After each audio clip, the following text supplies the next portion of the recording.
Credit cards can build your credit, of course, or quietly wreck your finances if you don't know how they work. I found out the hard way during an unpaid internship when I ended up with $1,500 in debt, thinking I was doing everything right. So if you're new to credit or just want to avoid the mistakes I've made, here are some 6 credit card tips I seriously wish someone told me in my 20s. Tip number 1, use your credit to build trust and learn how to pay it off right. I got my first credit card when I was 18. It was a Chase Freedom Unlimited. It had about $500 in its limit. I really didn't understand how credit worked, but I was afraid of falling into debt. So at the end of every month, after using the card for gas, food, whatever, I'd pay off the full amount. That actually helped me. I was building credit history without realizing, and more importantly, I was showing lenders that I could be trusted with borrowed money. But here's what I wish I knew back then. It's just not about how you use your card, it's about how you pay it off. First, always pay your full balance, not just the minimum. If it says $300, pay the full $300. That's how you avoid interest. Second, don't carry a balance. It doesn't help your credit score, it just costs you more money over time. And third, set up an auto pay for the full amount and put a reminder in your calendar a few days before the due date. That one habit alone can save you tons from missed payments and late fees. Credit cards are a tool. They're not free money. Use them right and they'll help you in the long run. Tip number 2, don't just pay the minimum. After that unpaid internship, I had $1,500 in credit card debt. I figured, well, it's fine. I'll just pay it off the minimum until I'm back on my feet. What I didn't realize was I was paying the minimum payment mostly for the interest that was building up, not the actual balance. So even though I was paying it down, the debt wasn't going anywhere. It felt like I was throwing money into a black hole. Here's what I wish someone told me. The minimum payment is the bank's plan for your money, not yours. It's the slowest, most expensive way to pay off your card. If you can't pay the full balance, pay as much as you possibly can, not just what's listed on the minimum. And if you're only making minimum payments every month, then you're not really using your credit card responsibly. You're just renting your purchases at a higher interest rate. Bottom line, don't fall for the trap. Minimum payments keep you in debt longer, cost you way more than you think. Tip 3, watch out for lifestyle creep. When I first got my credit card, my spending was simple: gas, food, and other necessary expenses. But as I started earning more throughout my 20s, I noticed something. I was spending more just because I could. At first, it was little things: eating out more, upgrading my phone, saying yes to more plans. But slowly that became the new normal. That's called lifestyle creep, and you don't want it to sneak up on you, especially when you have access to credit. You tell yourself, I work hard.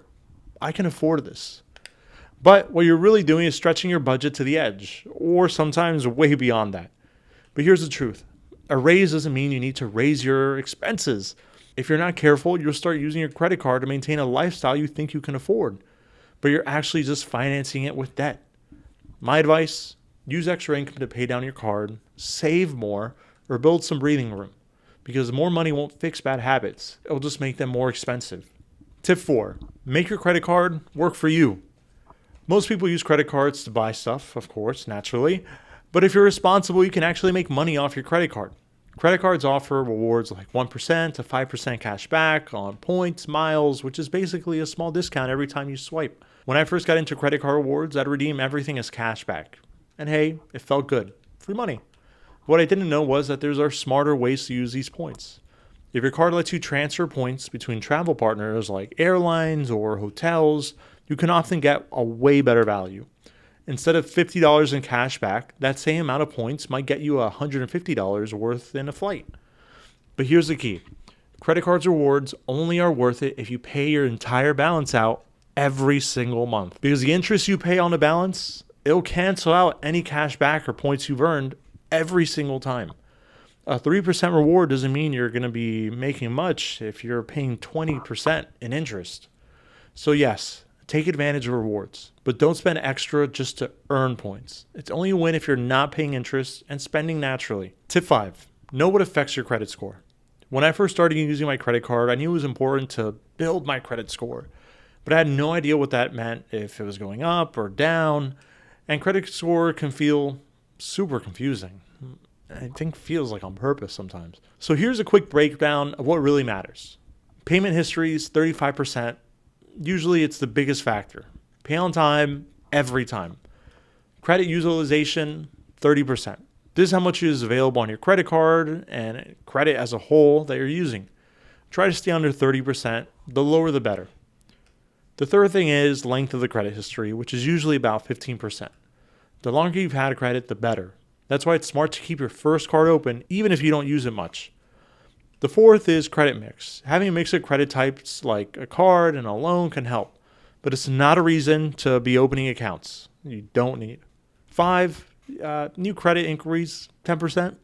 Every time you apply for your new credit card, there's a small hit to your score, so be thoughtful about when and how often you apply. The more you understand how the system works, the easier it is to play it to your advantage without falling for the myths or the fear. To number 6, automate everything you can. One of the best things I did for my credit and my sanity was setting up systems so I didn't have to check it out every single day.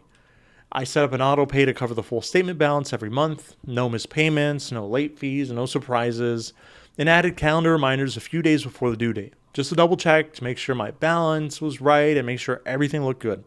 It's not about being perfect, it's about making smart moves ahead of time so you're not relying on memory or motivation when life gets busy. Even small habits like turning on notifications for large charges or checking your statements once a week can help you catch fraud or mistakes early. Bottom line, the fewer decisions you have to make around your credit card, the better.